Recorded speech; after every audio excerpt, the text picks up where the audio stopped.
Hi guys, DVD Mike, I am back. I remembered that I used to make some videos on this thing called YouTube, and yeah, I did used to do that, and it's been a while. It's been about 2 months I think since the last video. So that means good in a way because there's a lot that I've got to go through. Bad in another way because it's going to take me ages to edit because it's going to be a very, very long video, this one. But at the end of the day, it's all going to be content. I'm not going to ramble on because there's going to be so much to get through. I've tried to organise them into sort of sections because there's quite a bit to go through, and yeah, without any further ado, and there's helicopters out already and police cars everywhere, I can hear them now. Hooray! There's probably a raid going on somewhere. Anyway, yes, so let's get straight on with it. So first we have the steelbook section. First from the steelbook section is David Fincher's reimagining of Girl with the Dragon Tattoo. This is the HMV exclusive UK steelbook. There are very similar steelbooks everywhere in the world. Japan, I think America got one as well. In the UK, we got set disc art. I know that in the US, there were like 3 different types of disc art. In the UK, you've got Lisbeth and you've got the Woods, and that's literally it. Inside, we do have art. We have Rona Mitra and Rona Mitra, what's her name? Rooney Mara? Oh, I can't remember the bloody name. And Danny Craig. It's quite nice. I did look for the digibook HMV had, but it's sold out in record quick time, and I have yet to acquire one. I prefer the digibook. It has much better art. The steelbook was nice. On the subject of the film, I know it's divisive.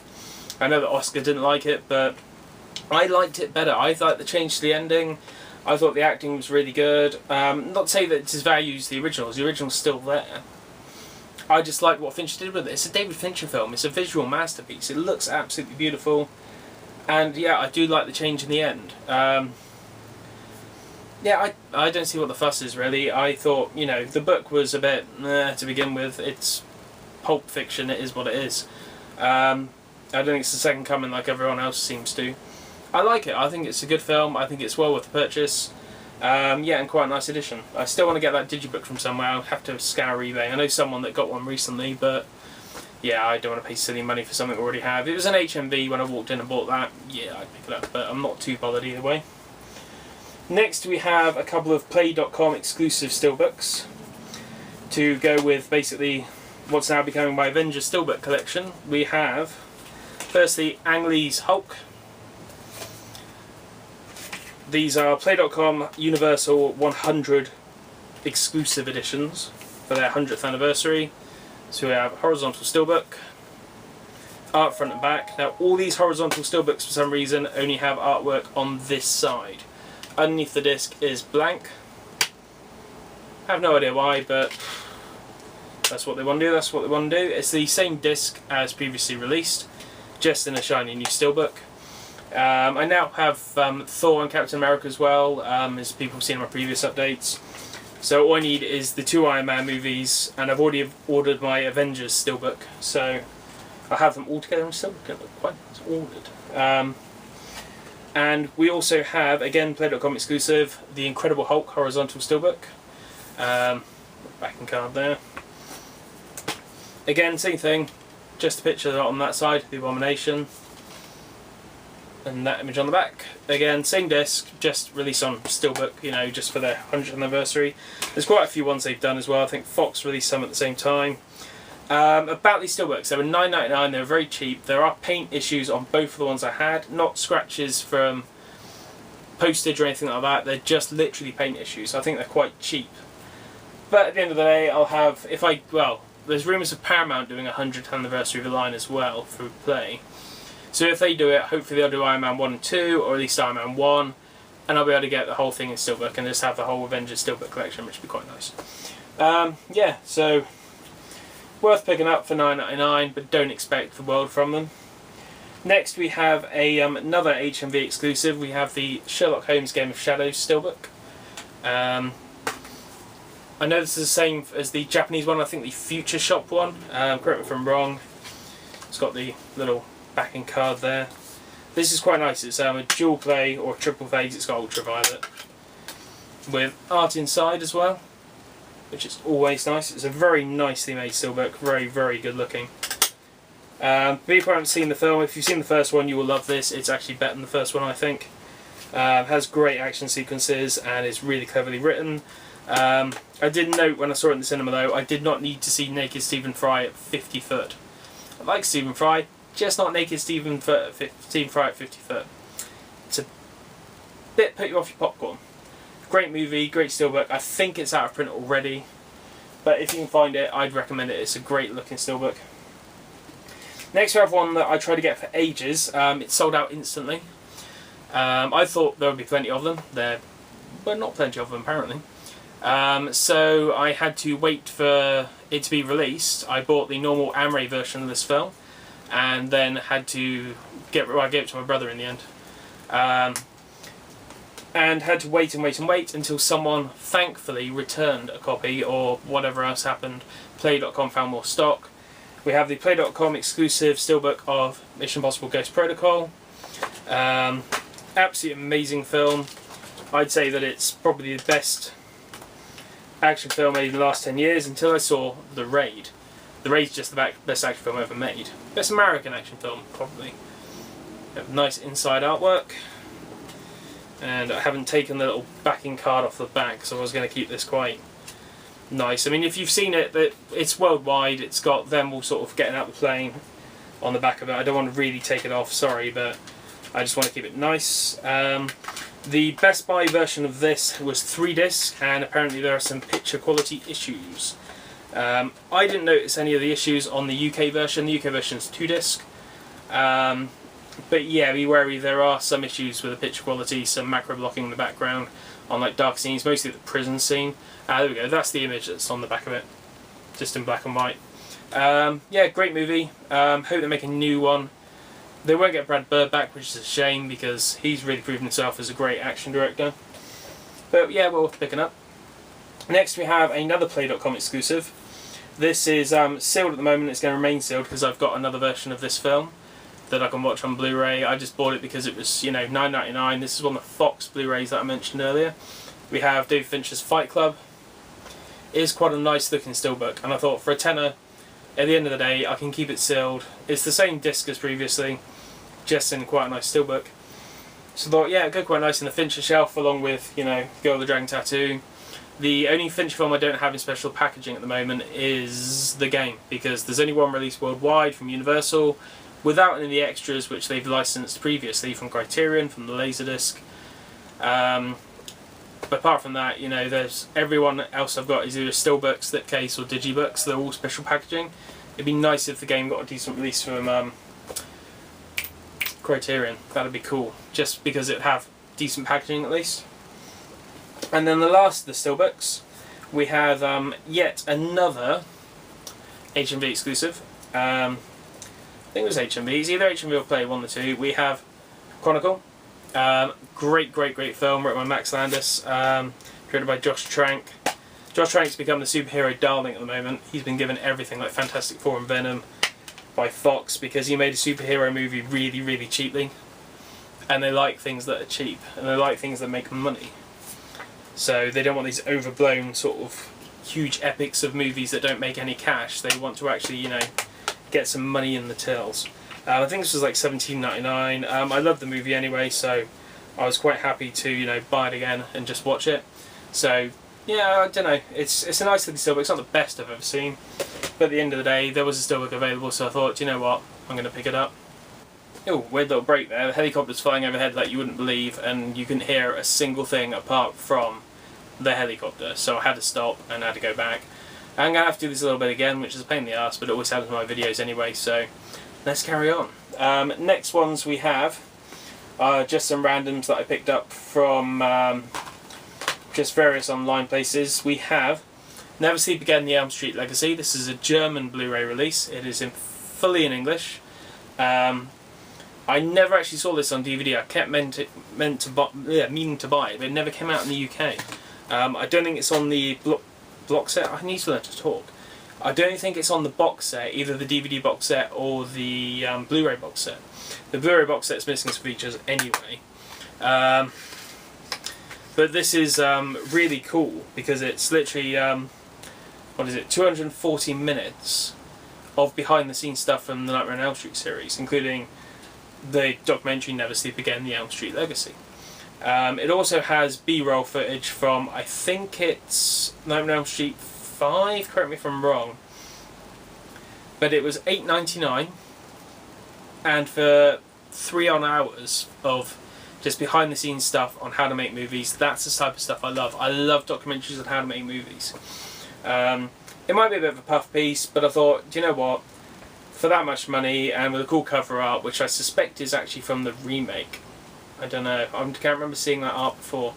It is cool. It's ruined by the stupid German FSK logo though. But yeah, well worth picking up. $8.99. I picked it up from an Amazon seller. Brand new. I think it's worth it for that money. I haven't actually put it in yet. It's on my to watch list, as are many in this pile. But yeah, it's for that much money. If you want to know about making movies, it's probably worth a try, I would have thought. Especially with the B-roll footage, that stuff can be gold. It can be boring if teams are sitting around picking their ass, but it could be good stuff. Next we have a couple I bought for 2 for $15, I think it was, or 2 for $12 on Amazon. We have Ridley Scott's Black Rain. I held off on buying this disc because the picture quality is not very good. It's got some weird temporal DNR and some smearing and clumpy grain. But I love Ridley Scott. I was in a Ridley Scott kick. The Scott brothers do no wrong. So do you know what? I just wanted to see it again, so I thought I'd give it a watch. It's got decent extras. It's got all the extras from the special edition that Charlie Kazuya put together. Well worth a watch if you like Japanese culture or just like cool, badass 80s. Was it 80s or was it 91? 89, so just about. 80s action movies. Yeah, I don't know why people give it such a hard time. It's not Blade Runner, but why was anyone expecting it to be? That's the problem with Prometheus as well. People going in expecting or comparing it to Blade Runner or Alien are always going to go down for a fall. Any movie you compare it to Alien and Blade Runner is always going to be set up for a fall. Take it on its own merits. I like Black Rain, it's good fun. Next is a bit of a pisser because the minute I bought this, and it arrived, Play.com announced the Universal exclusive Steelbook edition of the Frighteners. Peter Jackson's last good film, if you ask me. Lovely Bones was alright. I don't like Lord of the Rings films, I just really don't. This was when Peter Jackson had a malevolent streak in him and made nasty movies. It's not particularly a nasty movie, but it's, you know, it's got a sense of mischievous fun, which is sort of lacking in his new stuff. It's very po-faced. I did always want the laserdisc of this. I have the American original release flipper DVD 9, which people have problems with. I've never had a problem with them. I know some people on YouTube have had issues. I've never had an issue with a DVD 9 flipper. It's got the extras, it's got the commentary, it's got the Making the Frighteners, which is stupid long if I remember. It's like, I can't remember if it's like 2 hours or something. It's like really long and really, really, really well made. So it's done for the Universal Signature Laserdisc edition. Bloopers, theatrical trailer, all the good stuff. I haven't watched it yet, but screenshots on the net suggest it's not one of Universal's botched discs. It's not bad, but it's more like an old HD TV master that's just been whacked on disc, which is, do you know what, from Universal, is probably a good thing. Next we have a film I've wanted to see again for a very, very long time and just never got around to watching it. I had it on DVD and always wanted to buy it again. We have Rules of Attraction. I picked up this version mainly because, I can't remember what it was, I was reading about Roger Avery and I was reading about Eric Stoltz on something and I can't remember what it was, but it was just something that clicked with me. And I bought this version just because it has the band poster art. I knew that it would be the cut UK version and that I'd have to live with that. Then I found out it's not the cut UK version. It is completely uncut, which is fine by me. So I don't know what the quality's like on it. These icon discs can be very hit or miss. It is at least in 1080p I believe, which some of them are 1080i, yeah, 1080p. So for it being uncut, it having all the extras that I can think of on there, there might be missing a couple of the audio commentaries, like the one with Carrot Top, but that was painful anyway. Don't know why they bothered with that. Great film, very hard to watch. It's the kind of film that I can only watch, I don't know, once every couple of years, just because there's so much that's just wrong in this movie. But a great movie nonetheless. Roger Avery should hopefully be making films again soon. I mean, he's been through a lot. But at the end of the day, he was... I'm not a fan of Tarantino, really. We'll get into this in a couple of discs' time. Roger Avary was driving force. Since Roger Avary left him, like they were dating, left working with him, his writing has gone really, really downhill. Roger Avary, I always liked his writing. Even something like Silent Hill, you know, it's just, I don't know, I've always liked it. Next to a film that I've wanted to see a decent version in the UK of for years. We still haven't got a decent version. It's still only on DVD, but we have the Farley Brothers' Kingpin, which is probably their last decent film. I know that Siskel and Ebert love this, because this is the reason I actually wanted to see it, because I read the review of it. Watched a review of it, rather. And I've liked it ever since I saw it in the cinema. Always thought it was good fun, but it was always released by Entertainment and Video over here.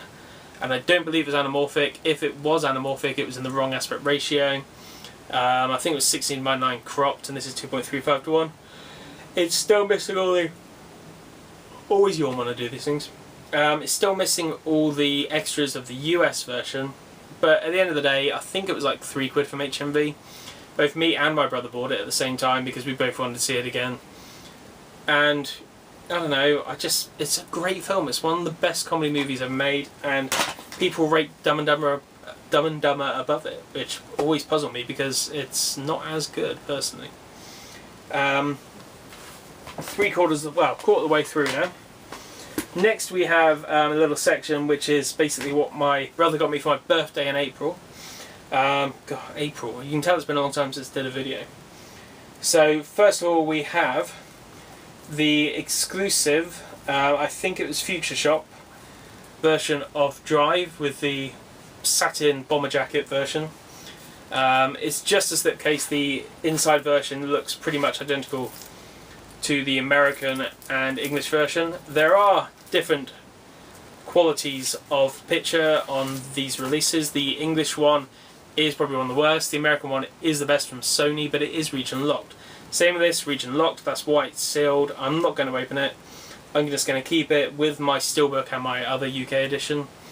I've still got to get some more versions of it. Oh, again. Like the FNAC version. But do you know what? That's probably the coolest version. That just looks cool. There's something about that cover that just really rocks my socks.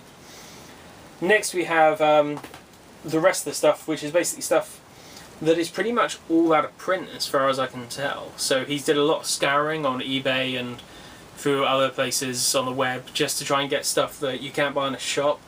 I think we're getting really big on that, me and him, where we get a present for each other. It's normally something you can't buy in the local town, say, you know, in like HMV.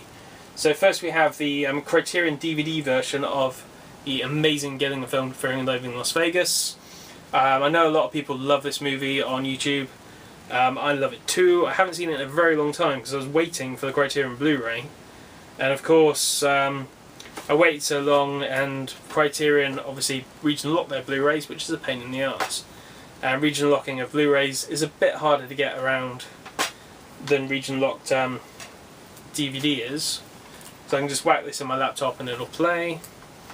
Always wanted this just for the extras and for the cool sort of clear cover. It's literally 2 discs of everything you want to know about the film. And, you know, it's a great edition. I mean, Criterion have always been very good to Gillingham. The Brazil version they put out on Laserdisc and later on DVD was just everything you could ever want of Brazil. Universal licensed stuff to Criterion for Blu-ray, normally with the exact same master. Fear and Loathing has the same master. All you're going to get is the extras.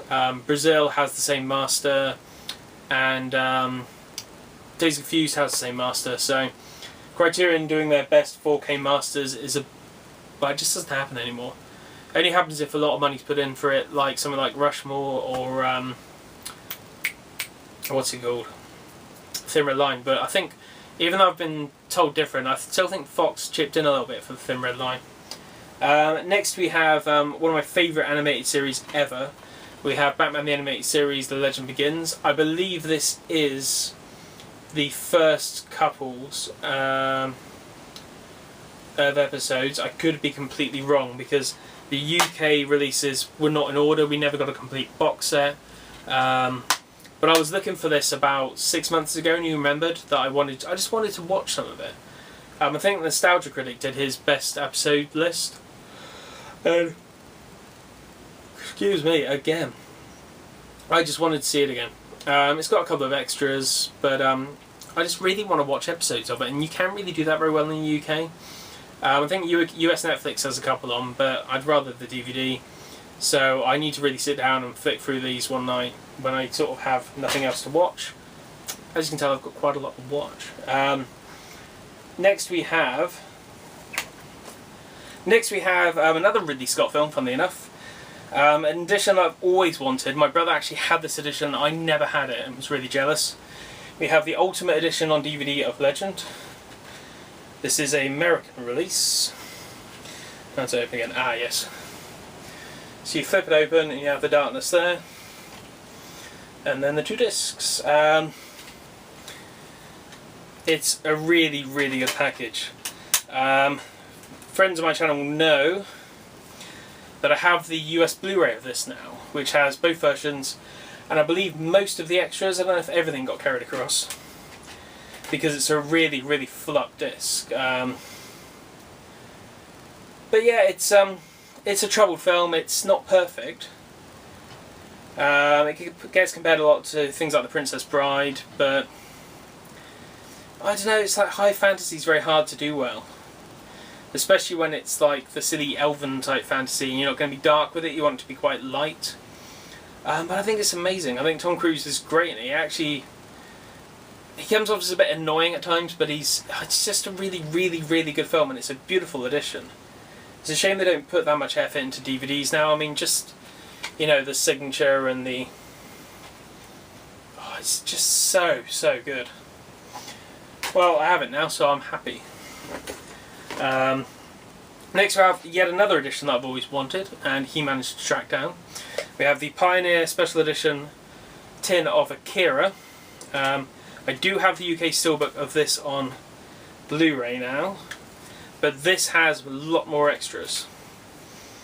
Two discs there. This was the original THX release that came out. I can't remember when it came out now. It was really early in DVD's life, I think. But it does have a lot more extras, things about the restoration, trailers, production materials. I think the only thing that's on the Blu-ray is the production report and the trailer. The production report's been on there since Laserdisc days. So I don't know quite why the extras drifted off, unless they were like licensed. But it's quite cool. I mean, it's an old disc, and it's weathered quite well actually. There's a few knocks in it, but that's going to happen with tin editions. And it's just cool to have it, just to get these editions now that, you know, maybe they don't command a couple of $100,000 like they used to when they were like really in demand. Now that Blu-rays come out, you can get these decent editions for a decent price. Next we have a big favourite of mine and my brother's, and one of his favourite editions really, the Fox/MGM definitive editions that put out on DVD in the early 2000s, 2005, 2006. He's got pretty much all of them near enough now. I managed to source a brand new copy of Ronin for him for his birthday, which was very hard to track down. We have Predator, John McTiernan film. Love this movie, always loved it. I do have the Blu-ray, not the Ultimate Hunter edition, the DNR mess that is the Ultimate Hunter edition. I've got the normal original version. This is cool for the extras and the really, really nice steelbook. It's good with that sort of basic art.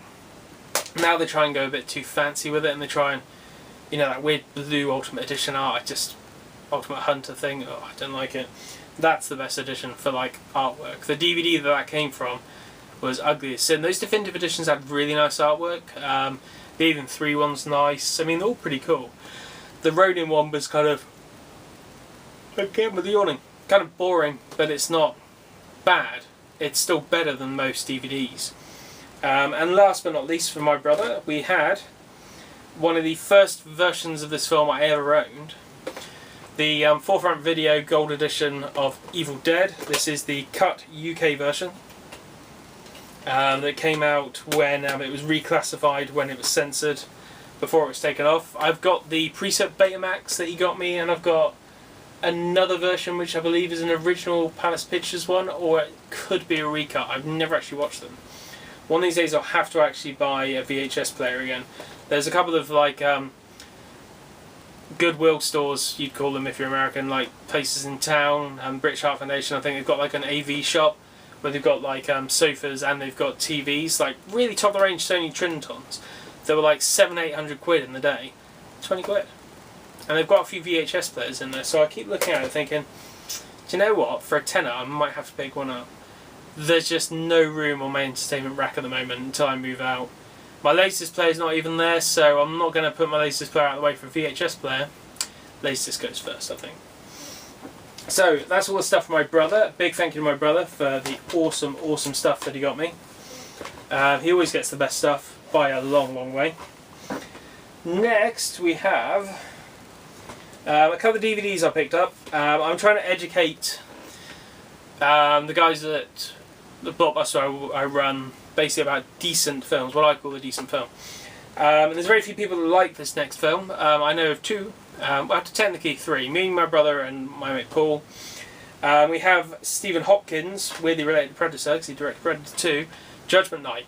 Great exploitation film. If you haven't seen it, go out and see it. Dennis Leary is amazing in this movie. It's Emilio Estevez, Cuba Gooding Jr., Stephen Dorff, and what's his name? Jeremy Piven. It's just a great movie. A couple of guys will go out on a booze up to go see a boxing match. They get caught on the wrong side of town, witness a murder, and they get chased for the rest of the night. It's not high art, but it's an amazing exploitation film. Stephen Hopkins got really shafted. This didn't do well, Predator 2 didn't do well. Then he pretty much went off and made 24 for God knows how long. I think he did some CSI and stuff like that. It's a shame because he was a great little action director, and there's no decent version of this, nothing with any extras. This is the standard UK release. I bought it second-hand off Amazon for about £1.50, something like that. At least it is in widescreen, anamorphic 2.35:1, and it has a 5.1 soundtrack. So that's better than, you know, watching it on broadcast TV or on rental VHS as I used to watch it. I think it's really worth a watch if you like badass, you know, thrillers. So they don't make them like this anymore. And it's really worth a watch. Next we have another film that came out around the same time. Something that me and my mates watched because we were heavy into gangster rap. Because, you know, we were cool back then. Walter Hill's amazing film Trespass. Again, no extras, again, no decent version, again, no Blu-ray. If this and Judgement Night came out on Blu-ray, I would watch it in a heartbeat. But I was talking to the guys about like really cool thrillers and just like badass action movies, and they'd never heard of either of them. So I picked it up brand new. I think it was £2 something from Amazon. Again, anamorphic widescreen, which makes, you know, a lot better than watching it off TV as I've done every time it's on, every 5 years or something. Only a Dolby Surround soundtrack, but do you know what, I don't care. It's got Bill Paxton, William Sandler, Ice-T and Ice Cube. I think we're talking about Bill Paxton. That's how I got onto the subject of this, because we were talking about, could have been about Aliens or True Lies. I saw Bill Paxton's really good in this film called Trespass, Walter Hill film. Walter Hill used to make the best badass movies until he went a bit shit and directed Supernova and just bit up his own arse like all those people did, like Friedkin and Coppola and whoever else. Hopefully they're getting back to it. Looks like Freeland Friedkin is with Killer Joe, so fingers crossed. Next we have a couple of ex-rentals that I picked up from work. We have Breaking Bad Season 1. I was holding off buying this because I want a Blu-ray. There is no Blu-ray in this country. There's a Blu-ray in America, but it's region locked. Fuck you very much, Sony, because that's bullshit. Why can't we get to enjoy the best TV show on TV at the moment? I've no idea what the fuck they're playing at. It's really annoying. This cost me £3.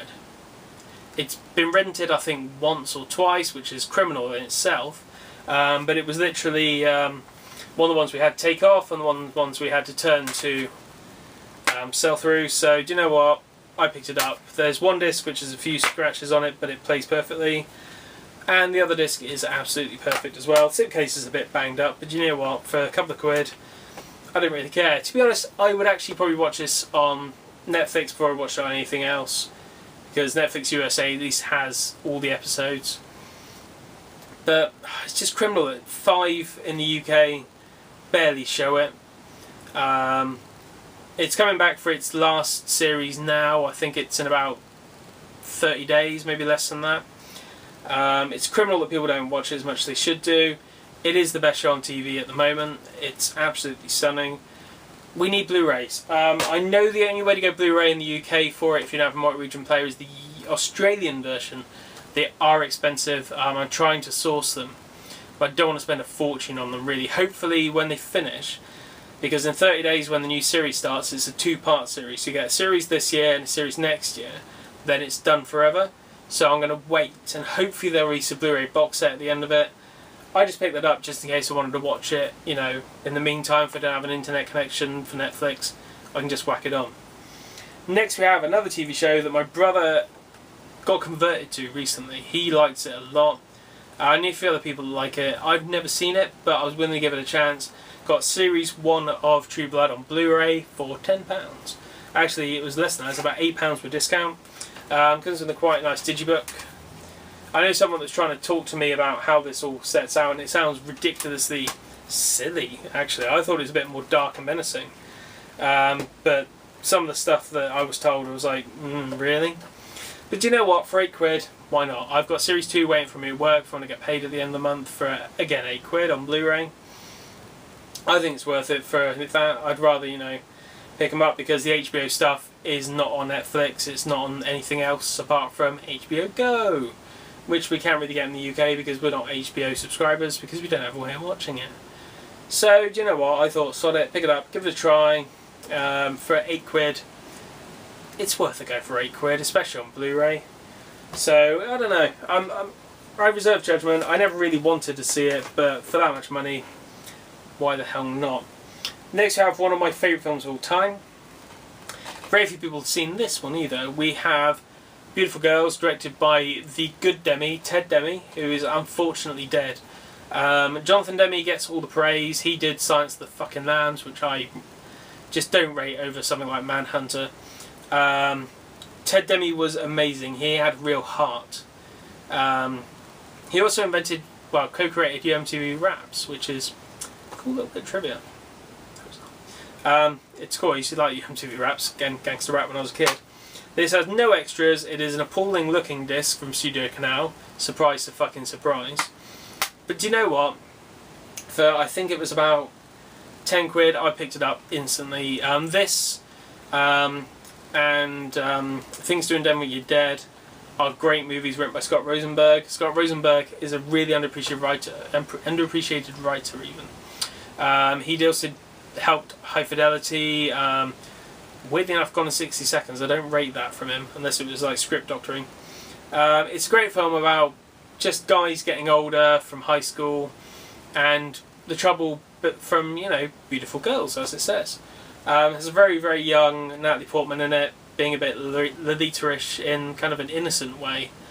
Yeah, well worth seeing. I really, really recommend it. If you haven't seen it, do pick it up. It is fantastic. Next we have one I've been looking at for quite a while, only because the director of this is doing the RoboCop remake of Jose Padilla's Elite Squad. I can only find Elite Squad 2 Enemy Within anywhere I've looked. It's a Brazilian film about, I don't know, because I've not watched it yet. I know it's got guns and it's got like an elite squad of like cops, and I think there's drug dealers and stuff. I really, really don't know anything about this film. I know that's criminal. I know that people have said it's really good. I just picked it up because I want to see what Jose Padilla can do. If I do like it, I will watch the sequel, and obviously RoboCop. I'll give it a chance. I'm not, you know, writing it off before they've made it. I hear it's good and it's worth a go. I also picked it up after watching The Raid, because literally I just wanted to see some cool non-English action cinema, and that was the closest I could get with it. I think the sequel's on Netflix as well, but that one isn't. And Marintown Warrior, I probably pronounced that completely wrong, but Gareth Evans did before The Raid. It's on Netflix in 1080p, so I'll probably watch it on there, but it's only DVD everywhere else I can find in the world. But yeah, I don't know, the raid sort of spurred quite a lot. Next we have a couple I picked up from FOP in Bristol, just because I was out in Bristol watching Prometheus. Had to travel to get there, but it's a beautiful 4K 7.1 data sat cinema. Oh my god, that cinema blew me away. Best cinema outside of London. It's absolutely world class. And FOP is, for people that don't know, and there's not many in the country. There's one in Manchester, I think there's a couple in London.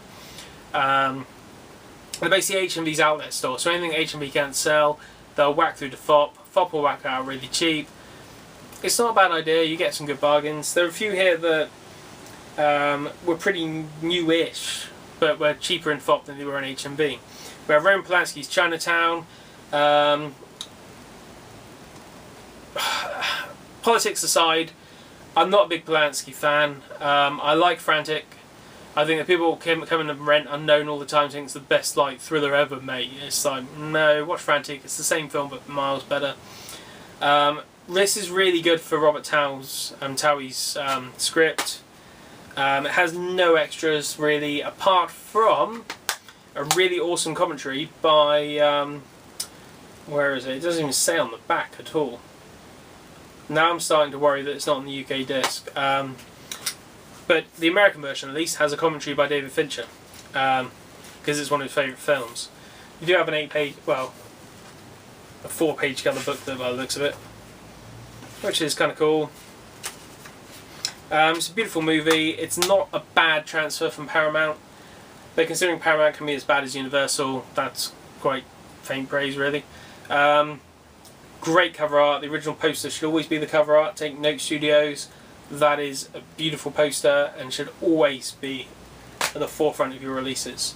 Next we have a disc I didn't really want to pick up because I bought it on DVD and never watched it. Desperately tried to watch it and never got around to it. Still sealed, I believe. This disc does not look very good. It's been overly sharpened, there's some weird things going on with the colour, but I wanted to see it and I think it was only about £5 or something. We have Nicholas Rhodes' Don't Look Now. It's in £7. I'll shut up because the price is actually on there. So £7 that one was. Got good cover art.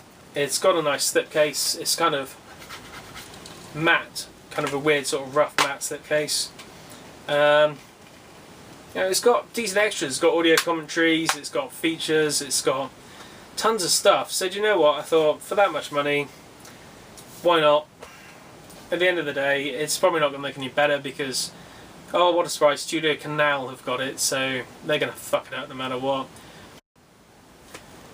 Yes, so the camera ran out there then, and I carried on for another 15 minutes, including a really, really, really stupid rant at the end, which I'm probably not going to include in this version because it was kind of spirited off the back of, you know, something and kind of didn't go anywhere, and it was a bit mean-spirited, so do you know what? Back on with the Blu-rays and DVDs.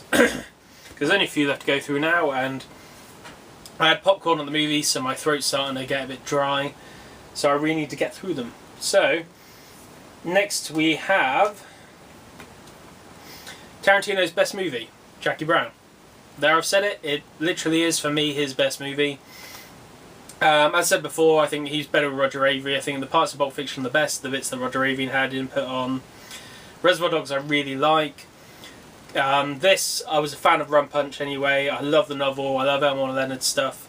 I think that's why it's his best movie, because he didn't write it. I know he gets all this stuff about, oh, he's an amazing writer, oh, he did this, he did that. I think Things to Do with Denver and the Dead got unfairly sort of compared to Reservoir Dogs, and oh, this is the way people talk now in movies, all these lines and blah blah blah blah blah. It was written before Reservoir Dogs, I believe. Yeah, I'm not getting too much of a rant on Quentin Tarantino. He gave me this movie, I love this movie, I love Inglourious Basterds. Kill Bill, whatever, I can take or leave it. Grindhouse is flawed, but pretty fun. So, you know, I think this is his perfect movie. I think it's his best cast. I think it's the best script, and I think it's the best soundtrack, really. I think it's a class act. That was bought in FOP, I think, for about £7. I must pick up Pulp Fiction one of these days. I've got everything else, apart from... actually, I haven't got Kill Bill. I've never actually bought Kill Bill. I was always waiting for the whole bloody affair to come out, and it never did. I know he's shown it before at Cannes, and I've shown it at whatever his cinema's called. It's not the Alamo, is it? It's the other one. I can't remember what it's called. It's a shame, really, that they haven't released it. If they release the whole bloody affair, I will buy the whole bloody affair. But that's what I want to see. I want to see the whole Kill Bill thing put back together. Next, we have the last one that I bought in FOP. We have Wolfgang Petersen's Das Boot. This is the English 2-disc version. This only has the director's cut on. Now, I was mulling over the US version. They're both from Sony. The US version has the theatrical version and the director's cut, all on one disc. I believe they're separate in codes, not seamlessly branched. The picture quality did suffer from that. This has a disc with the director's cut only and a disc with the extras. Love this movie, love submarine movies in general. They've wasted a bit of space putting a DTS MA English soundtrack on here. It's a German film, people, watch it in German. It's simple. If you don't like reading subtitles, go watch some stupid Jason Statham action movie, because frankly this is above your head.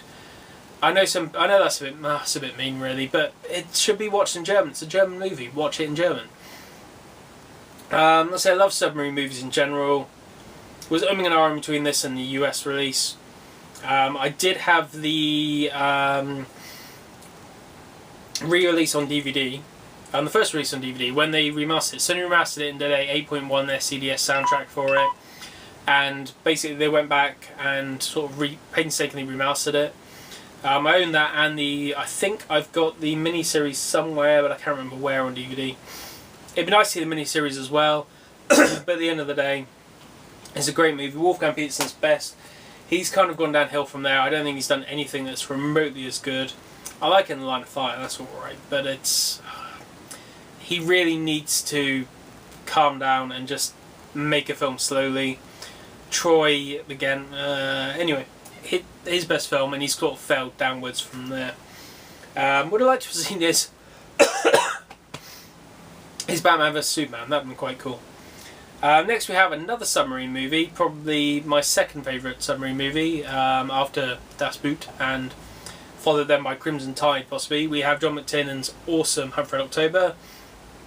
Probably not my favourite Jack Ryan film, but very close to it. I'd say probably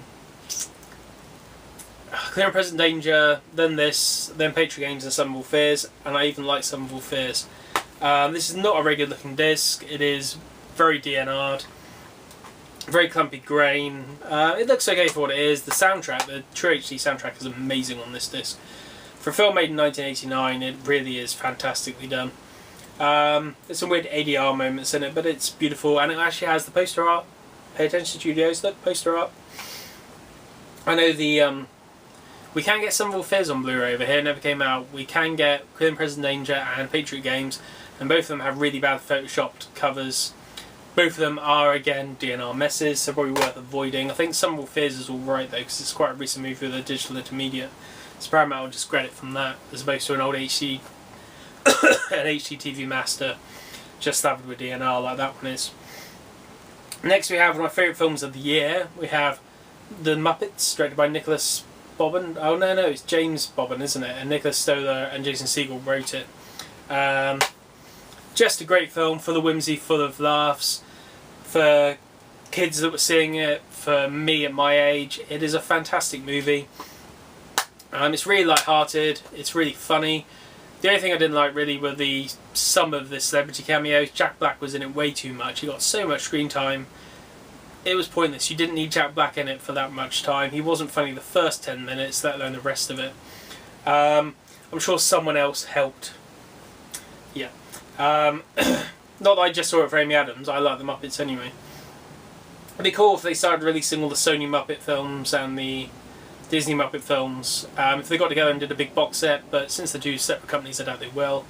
It's got a decent amount of extras. It's got a 7.1 soundtrack. Disney are quite good at that, putting their 7.1 theatrical ones on on Blu-ray. And it's a proper 7.1 track as well, not an upmix. It was actually mixed for 7.1, as most Disney things are nowadays. Next we have very much a guilty pleasure. Something that I owned first on X-Rental VHS, and then haven't seen since then, actually. Probably early 90s. That was 91, 92, I think it was. I picked this over buying Lethal Weapon 3 at the time. Yeah. I actually saw these. This is a sequel, and I saw the original after I saw this sequel. We have Prince's Graffiti Bridge. It's a bad film. It really is. I love Prince, but oh my god, it's a bad film. Siskel and Ebert's review of Purple Rain, they said that Prince could be an amazing director. Amazing actor. He just needs to stay away from his idea, which he had at the time of Purple Rain, of directing the next movie and writing it and doing everything else. They were right to think that, because he did direct Under the Cherry Moon and direct this, and it was a appalling mess. It's worth it for the music. It is in widescreen. It's got a stereo soundtrack, which is probably its original soundtrack. It's a guilty pleasure in that I'll watch it for Thieves in the Temple, but it's just not a good film. I don't know. It was £3. You know, it was £3. It's going to be a painful watch, but at the end of the day, it's going to be an hour or so of, you know, decent music videos and decent music with a really bad film shoved on the end of it. But hey ho, you know, it's fun for £3. Next, we do have one of my favourite films of all time. We have Taking of Pelham 123, directed by Joseph Sargent. This is a proper thriller, like they used to make proper thrillers with actual plotting and actual tension, and, you know, just a roller coaster of things happening. Now, I've mentioned many times in this video my love of the Scott brothers. I do like the remake of this. The original didn't suddenly disappear overnight when they remade it. That's why I'll give Robocop a fair day in court. Is it as good as this? No, this is one of my favourite films of all time. And Taking Pelham 123 remake isn't even my favourite Tony Scott film, let alone favourite film of all time. But it is worth a watch, the remake. I do like it. This has no extras. It's a decent enough transfer, as are most MGM discs. Yeah, I think it's fine for what it is. It's never going to get a decent version because people don't care. People forgot about it. People want to watch the remake, and most people didn't even know it was a remake. I forget that a lot of work. People are like, oh, have you seen the original? Well, original. Oh, it's a remake, is it? It's like, yeah, it's a remake. But yeah, it's a great movie. It's like North by Northwest. It's a proper thriller with proper plotting and proper, you know, setups and real tension in a film. And they don't know how to do tension in films anymore. I recommend that heartily. I think I got it from Amazon for about £7. I think I pre-ordered it months ago because it was, I think it's a Best Buy exclusive in the US, and then it went wide, and then it only came out here like last week before. So I had it pre-ordered for ages, just really want to see it again. And yeah, it's a great movie. So there we go, finally got through it. Hopefully this is recorded because I don't really want to do it for a third time. This is getting a bit bad and my throat is about to die on me. So I'm going to have a huge drink of something in a minute. There we go. So hopefully it will be 2 months till the next time I do a video. I'm going to try and keep them quite frequent now because that was a lot to go through and my throat is about to die. So, until next time, DVD Mike saying, I'll see you again.